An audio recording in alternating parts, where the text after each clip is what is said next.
Many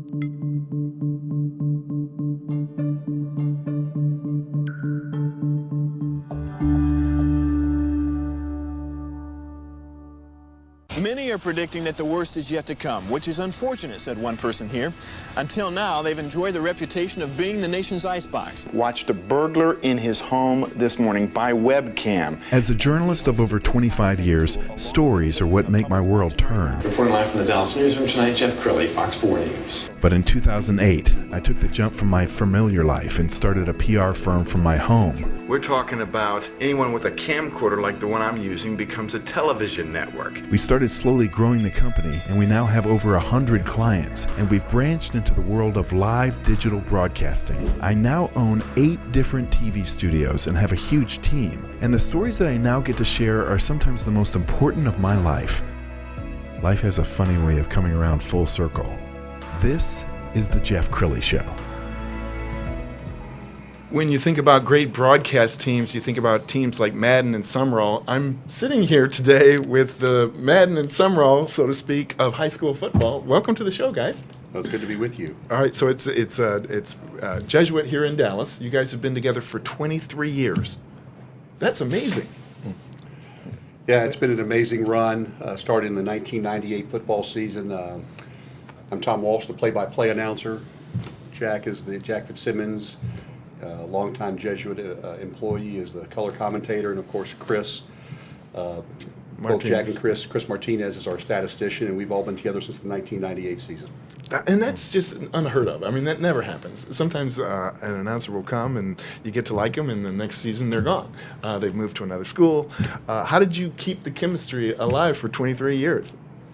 Well, we've all been part of the community. I think that's the biggest thing. This will be my 33rd year working at Jesuit. I'm an alum. Chris is an alum. Tom got to be friends of our community through various ways. He can explain that. And so, we're not really looking to move to any place else. I mean, we love doing the games, love the kids, and so it's been a lot of fun. All right, Chris, let's bring you into this. What's it been like to work with these guys? It's been great. It's been fun. Later on, we'll probably talk about how Jack became a permanent member right off the bat, because initially the idea was that it was going to be Tom as the play-by-play, and a different faculty member every week was going to be the color guy. The first time Jack got in there, Tom said, "No, we're going to keep Jack here the full time." All right, so there was a great piece done by the Texas Catholic on you guys. We're going to go ahead and roll that tape right now.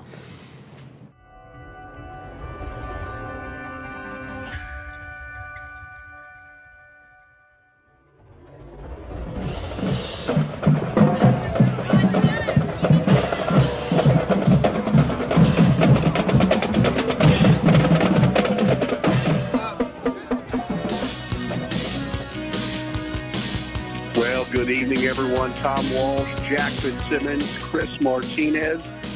We're speaking to you live from the friendly confines of Postel Stadium, Gary Pasquay Field. It's homecoming. 2017, one of the most amazing weeks of the year around Jesuit. Let me bring in the coach. My longtime broadcast partner, Jack Fitzsimmons, of course, longtime These 20 seasons have been really, with these two guys, have been very special to me. I'm a lawyer in my real life, but sportscasting is something that I wanted to do since I was a young boy.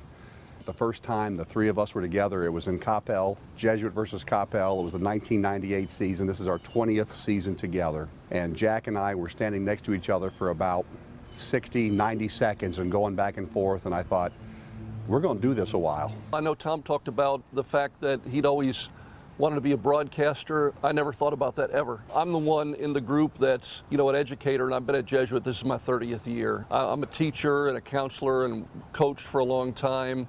I absolutely enjoy the fact that I may have a conversation with someone in the cafeteria or in my office or in the hallway a few hours before the game, and then I get to talk about them on the radio when they make a good play. Make the draw play. Parker tails over the middle. Butcher, Rosenblatt in for the score, and there you have it. Nice slant pattern by Fletcher Rosenblatt, a little bit deeper, and was able to come across the middle. When he caught the ball, there was a defender. Chris Martinez is unparalleled as a statistician. We jokingly and lovingly call him the most celebrated statistician in sports. We call him that on the air because we talk about him so much. One of the benefits of our broadcast is Chris Martinez and Ryan Montgomery keep feeding us great stats. We gelled fairly quickly, at least for me. Tom and Jack gelled immediately because they're talking, they're bantering back and forth, and I'm at that point in time trying to figure out how am I going to get them this information on a timely basis without interrupting that banter and making it pertinent. Hey, tell them about your hand signals, though. You're like a third base coach. Tell them about that. So a lot of times I will tell them third down conversions is this signal, not this, but this, and they are 3 for 7. So so a lot of times, the very first time I did that to Tom, he just kind of looked at me like, "What are you doing?" I have no idea what that was. Yardage was 42 yards for Jesuit. I'll just say this. I mean, there's been a lot of sacrifice by all of us, missing some time with family and friends on Friday nights. We love being a part of this program in the small way that we are. And there's just nowhere I'd rather be on a Friday night during the football season than right here with these guys. Lake Highland is really stacking the line. They hand it off. B.J. Smith, there he goes. 20, 15, 10, 5, touchdown. Jesuit, 31 yards for the score.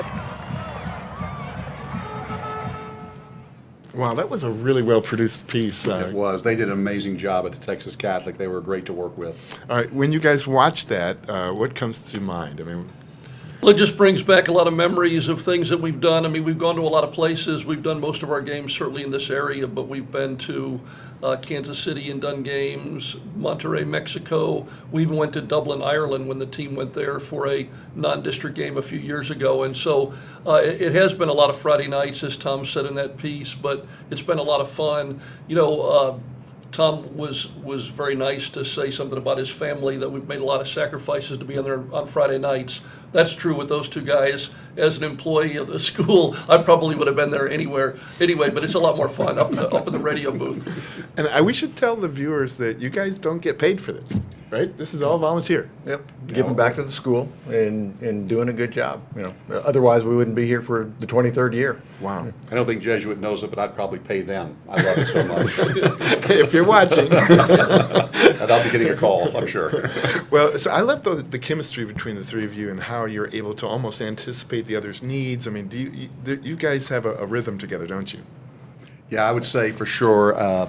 We often joke that the three of us can communicate with our eyes. I mean, there are just certain looks that if I somehow misspeak, maybe say the wrong name accidentally, some players come in the game that I didn't see sneak in, I can tell just from a subtle look in his eyes without him saying something, and I can quickly correct it.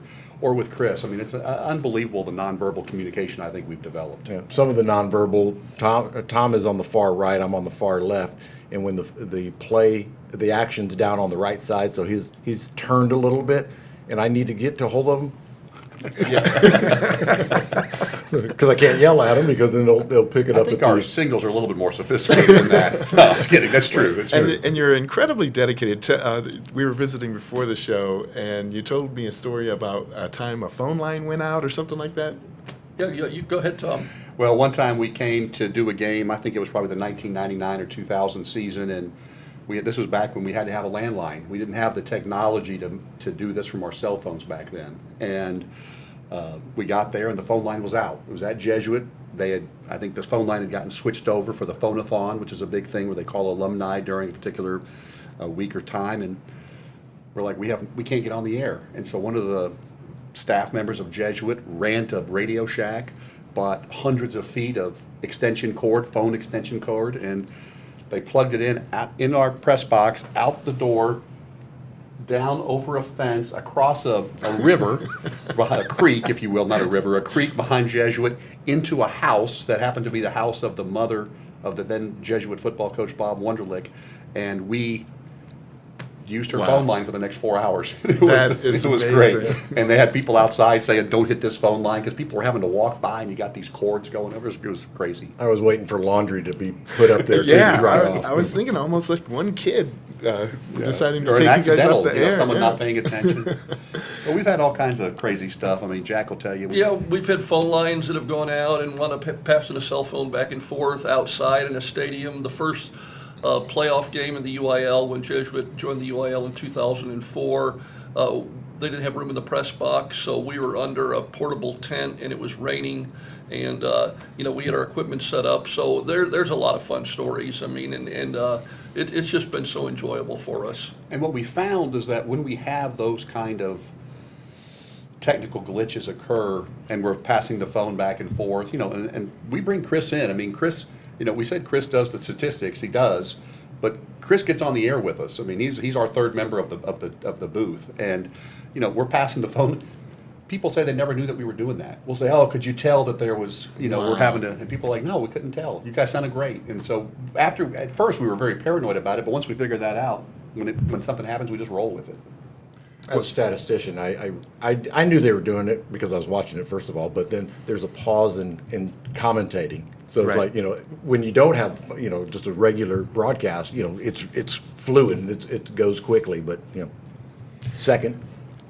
Well, tell me this, because I was a news guy and not a sports guy. Do you guys plan ahead a line or a comment that you're going to make, or is it all ad lib?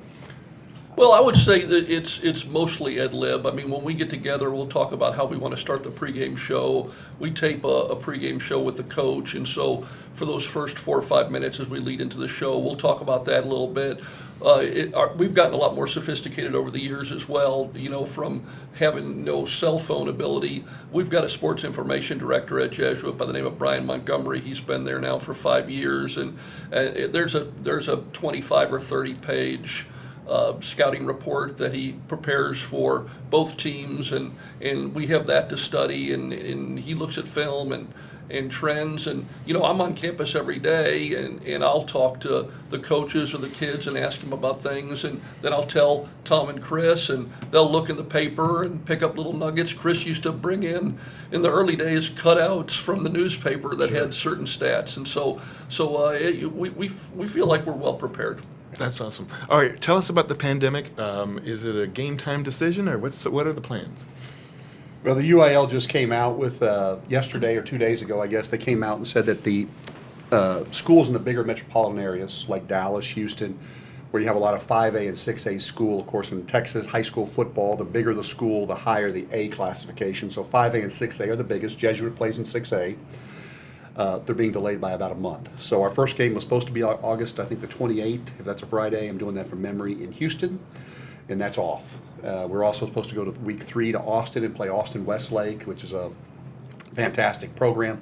That's off. Now, hopefully those will be rescheduled for later in the year, but the first game, either late September or early October. I think September 25th, the boys are able to start practicing again on September 7th, I believe, and games on September 25th. But, there's been so many changes, we'll roll with it, and whatever's important for the safety of the kids. Yeah, and the delay this year really helped me out because August 28th in Houston, I would have to explain to my wife, that is our wedding anniversary day, and I don't know how that would have worked out. Well, probably your ratings and your listenership will go way up because a lot of people, you'll be the only way they can follow the team. I think that's right. We've talked about that. The UIL, which is the governing body for high school football in Texas, never allows on Friday nights to videotape the game live and stream it.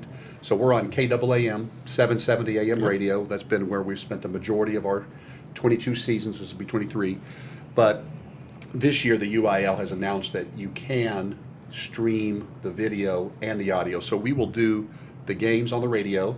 You can hear us on the web, just audio like always at jesuitrangers.org. And you can watch us with our call of the three of us. So it'll be I think it's going to be a lot of people watching, and you could do the video streaming on Thursday night games. And we've had some games where you'll have an extra 1,000 people watching on the video stream. So it's pretty exciting. Okay, well, we're almost out of time, so I'm going to give each of you a chance to kind of reflect on the past 23 years and comment on how long you want to keep doing this together.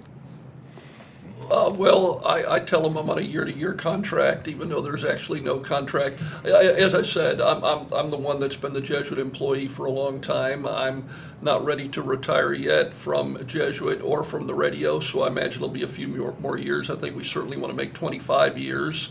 so we've got a few years to go. But the important reflection that I have is just the great development of the friendships between us, but also it's just given me one more avenue of getting to know the boys and their families. I mean, it's other than my own family, my Jesuit career has been the most important thing in my life, and so to be with that community like I always am, and be able to talk to the guys before the game, after the game, during the week, and see them develop while they're there, it's been a lot of fun for me.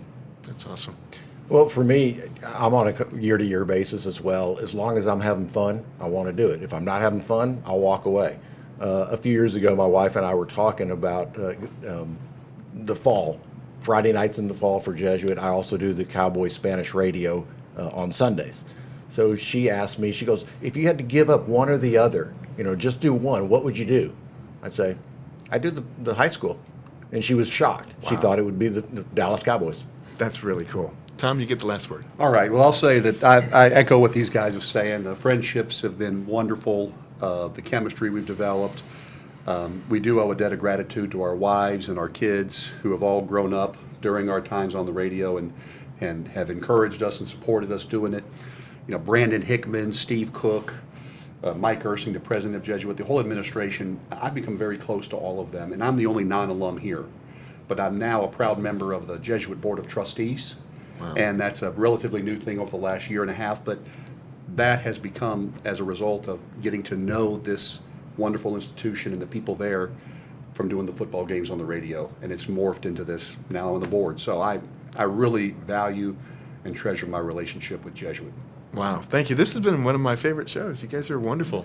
Yeah. Well, you're so kind to have us. We love your studios. Oh, thank you. Yeah, thank you for very having kind. us. Well, much luck, and thank you guys all for your service. I know your listeners really appreciate it. Thank you, Jeff. And we're going to put the website up so people can stay tuned. JesuitRangers.org is the website. And that's it for now. We'll see you next time.